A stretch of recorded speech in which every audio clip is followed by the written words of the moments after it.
Hi everyone. This is the second part to the previous video where I set up this problem.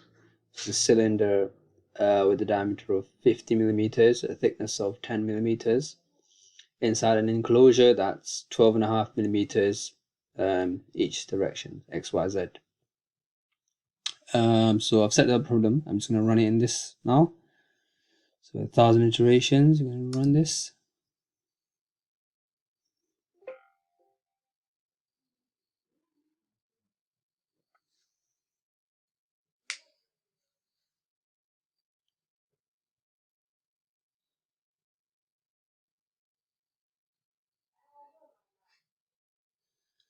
So there's our residual plot now. You can see residuals, continuity, x velocity, y velocity, z velocity, k omega. This is a k omega SST model, turbulence model that I'm using. And it's from what I've read in the research. I'm a beginner myself, so I don't really know that much inside it. But what I've read is that SST model is quite good for external flows, and it's usually used for a simulation of aircraft wings. So that's why I've just used this for external flows and try to get like apparently it captures the flow separation and other stuff like that quite well. But I know definitely that it's used for aircraft wings, so that's why I've chosen it for external flows and try to capture the flow separation behind the cylinder.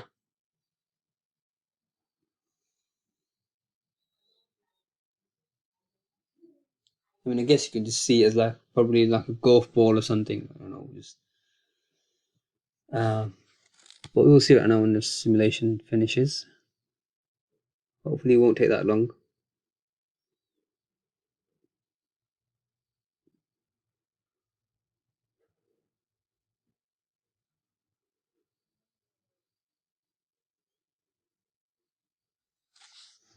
And I'm using the academic version of ANSYS, so I was limited to 512,000 elements. That's the maximum I can use.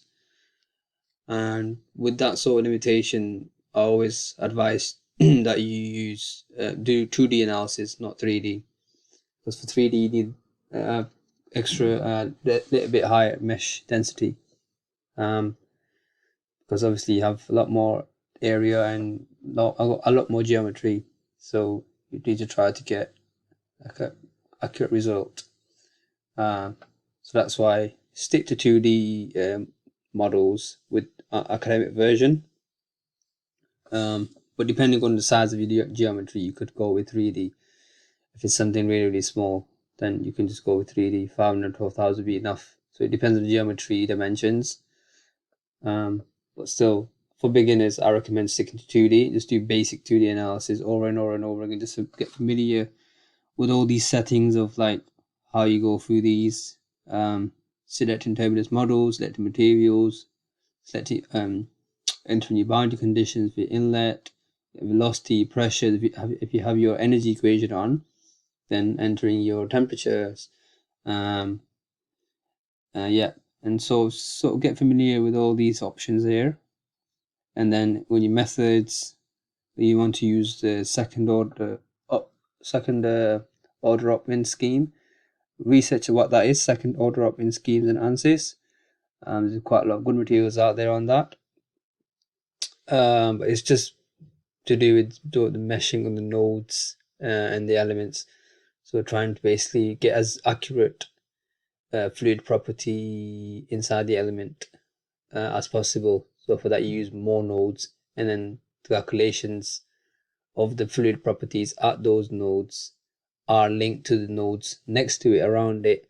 And so the higher the accurate model that you have, basically the better the average you get, or let's say the velocity, and then that's velocity is inside the element.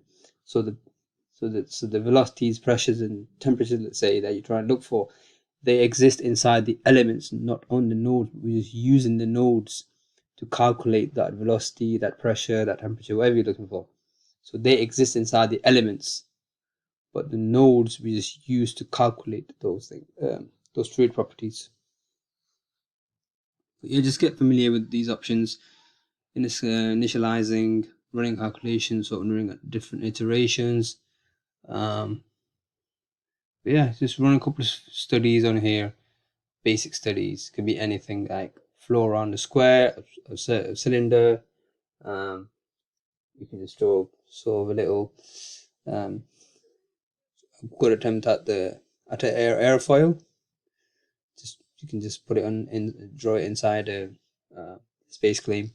It's the basic geometry, and try to do that, and try to run different turbulence models and see how they compare on the same geometry. So if you get a square, run it with different turbulence models and look at the analysis, keep everything the same, and then when you get the results, compare all the results and see what are the differences in each of the analyses, and maybe that will help you with learning what each turbulence model does, what are its weaknesses, and what are its strengths.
And here you can see your solution. So your continuity here, you got your x velocity, y velocity, z velocity, the value for k on this iteration, value for omega and the time. And that's the iteration. So you can see the x velocity is reducing with every iteration, which is what you want. You want to get more and more accurate. You can see that's reducing, reducing. But this one's it's time. Sorry, that's time. It's increasing.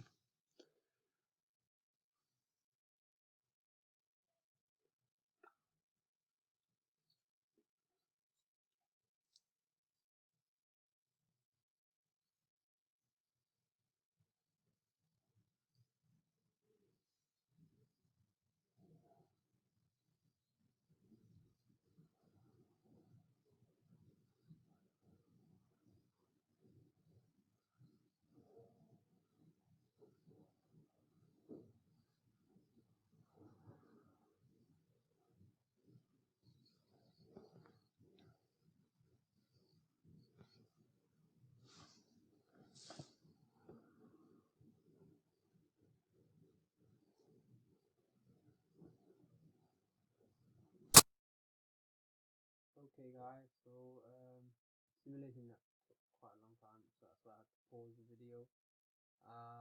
But I'm just in CFE post now, and I've got the geometry up, and I've created a plane in the center, and this is my contour plot. You're able to see now, and you can see here we have the low pressure, the high pressure area here, because the velocity is coming to here, and then as the velocity, as the air is flowing around the cylinder, the disc type thing, you can see it starts to separate. Here, I should have run. It did not converge. The simulation did not converge even after 1,000 iterations. I think because I put the mistake that I did was the residual criteria. I put it at too low, I'll put it as 1 times 10 to the minus 6. The standard one is times 10 to the minus 4. But I just put it as 6, so that was my problem. I think I should not have put it as that low. Because then I'll need to run the simulation for a lot longer, and it's took over like 2 hours now to do this.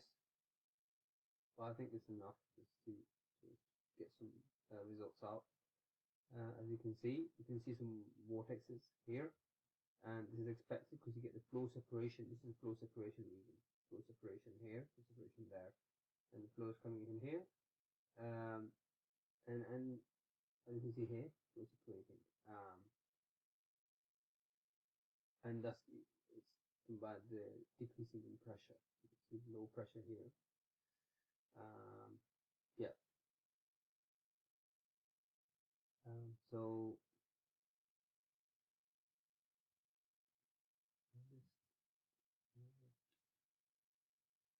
okay.